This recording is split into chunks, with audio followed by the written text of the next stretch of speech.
हज़ारों साल पहले धरती पर नज़ारा कुछ अलग ही था। जब यहाँ पर इंसान नहीं थे तो ज़मीन पर सिर्फ डायनासोर्स का राज था और वो पूरी धरती पर फैले हुए थे। ये डायनासोर्स बहुत लंबे थे और इनकी हाइट तो बड़ी बड़ी बिल्डिंग से भी बहुत ऊंची थी। ये बहुत ज़्यादा ताकतवर जानवर थे। इनके जबड़े बहुत ज़्यादा मजबूत थे। ये किसी भी चीज़ को चकनाचूर कर सकते थे। अगर बात की जाए इनकी स्पीड की तो इनकी स्पीड 90 किलोमीटर पर आवर थी। ये बहुत ज़्यादा तेज़ी के साथ दौड़ते थे। ये खौफनाक किस्म के जानवर थे। डायनासोर ने ज़मीन पर 170 साल तक हुकूमत की थी, लेकिन इसके बाद इनके साथ एक अजीब वाक़या पेश आ गया था और ये अचानक धरती से गायब हो गए थे। इनके साथ हुआ क्या था? अचानक से ज़मीन का मौसम तब्दील होने लग गया और ज़मीन टूटने लग गई और बहुत ज़्यादा वोल्केनिक एक्सप्लोजन होने लग गए थे और बहुत सारी कार्बन डाइऑक्साइड, सल्फ़र डाइऑक्साइड हवा में रिलीज़ होने लगी थी और इसकी वजह से बहुत ज़्यादा इंटेंस ग्लोबल वार्मिंग हुई।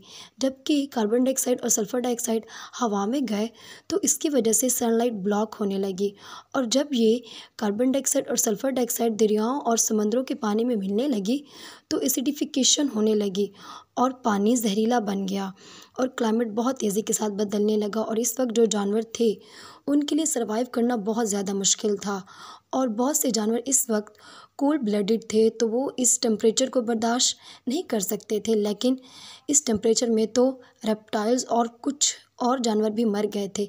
Like dinosaur warm blooded animal थे तो वो इस टेम्परेचर को बर्दाश्त कर गए।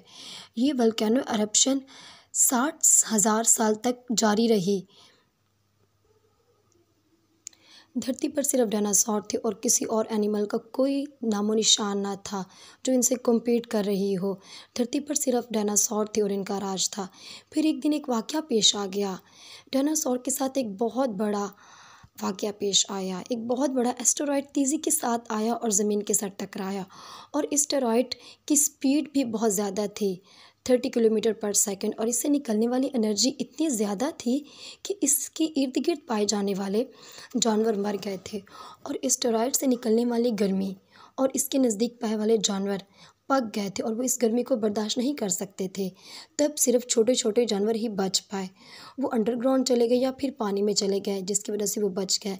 इसके बाद हीट वेव्स, शॉक वेव्स और वाइल्ड फायर बहुत ज़्यादा मच गई और दरियाओं में इतना खौफनाक किस्म का तूफ़ान आया जो बहुत से जानवरों को अपने साथ बहा के ले गया।